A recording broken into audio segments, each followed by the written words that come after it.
Ano ba yung team? Bakit importante yung culture ng team in an organization? What is a team? How do we define what a team is? By the way, I'm going to share the slides to you. I hope you can find it useful. Anybody, biglang may recitation, How would you define the word team? We're familiar with that word, right? A team, a basketball team, but okay.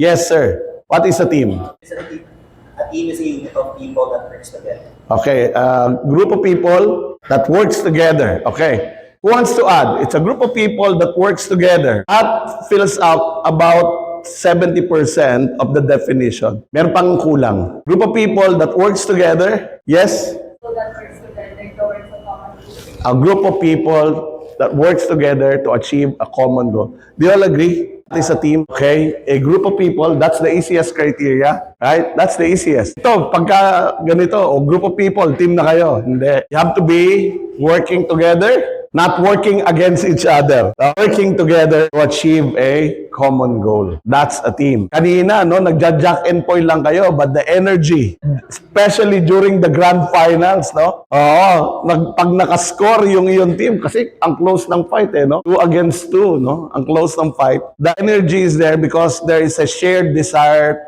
to win. So whether you won or lost earlier, yung journey of working as a group was demonstrated. A team is a group of people working together to achieve a common goal. Now, why is teamwork important? This is Patrick Lencioni, and he's the author of this book, The 5 Dysfunctions of a Team. This book is widely read and used by organizations who are committed to teamwork. Sabi niya, it's not finance. It's not the amount of money that an organization has. It's not strategy. You're doing strategic planning, right? You're doing strategic planning.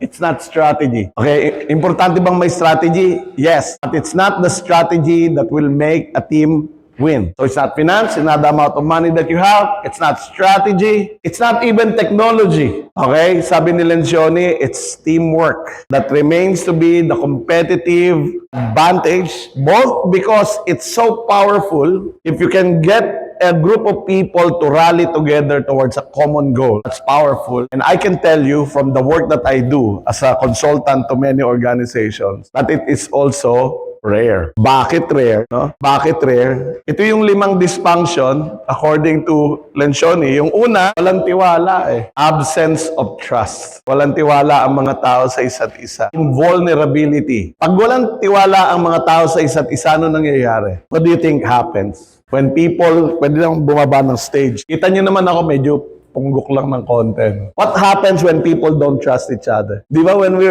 don't trust each other, it's hard to be honest. Hindi mo gustong, hindi ko alam kung paano gawin yan, kailangan ko ng tulong, pwede ba kitang tulungan? It's hard to say because you don't want to be misjudged. Tama ba? I want you to think about the person you trust the most. Okay. Meron ba kayong pangalan na naiisip, itong tao na to, talagang ang taas ng tiwala ko dito sa tao na to. Maybe a good friend, maybe a lover, BF, girlfriend, Person you trust, Wala kang tinatago dito sa tao na to. You have a person in mind? You have a person in mind, hinahanap nyo pa.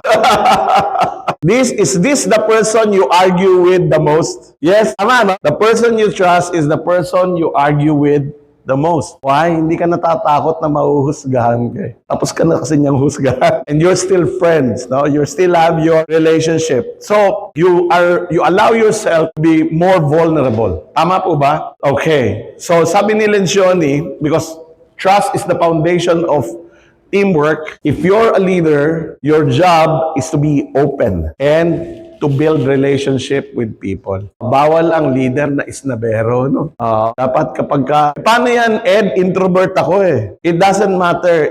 Introversion is a personality. Leadership is a skill. So you can teach yourself to build relationship with others. You're not doomed. Patay.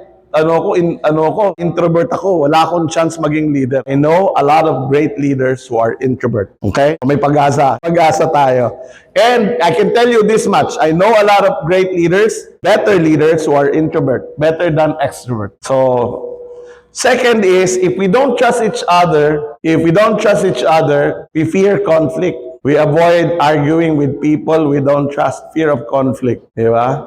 Anong nangyayari kapag hindi honest yung conversation?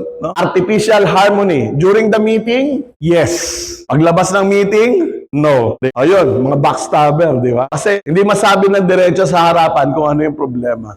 Next is lack of commitment. When you don't trust the people in your group and you don't have honest conversation, it's hard to commit. Paano ka magkukumit sa isang bagay na hindi ka naniniwalang mag-work? Narinig mo ba yung sinabi ng presidente natin? Parang hindi naman, parang papalpak naman eh. No? Pag di ka nagsalita, mahirap na matampuhin yun eh. Plado yun eh. Okay? So nagkakaroon ng tinatawag na ambiguity. And when things are vague, people lose a sense of accountability. Low standards. So ano nangyayari? Yung mga pinagpaplanuhan, no? We're doing our strategic planning. Yung pinagpaplanuhan, hindi nasusunod. Bakit? Hindi naniniwala yung mga members ng organization that it will work. Okay? So anong kailangan? Ang clarity, buy-in, disagree, and then commit. Okay? And dapat may peer pressure for the team to be committed to the goal so that there's mutual accountability. And then the last one is inattention to result. Nakita ko kanina yung celebration ninyo. Jack and Poy lang yung ginagawa natin. Ano? Ang tindi ng celebration ninyo. So the question is, when was the last time that you celebrated a win as an organization? Dapat ganun ang pakiramdam eh, no? Whenever we achieve something as an organization, we celebrate, no? Makes us really happy. And if that is the energy that we have, it's easier to get people to focus on getting things done.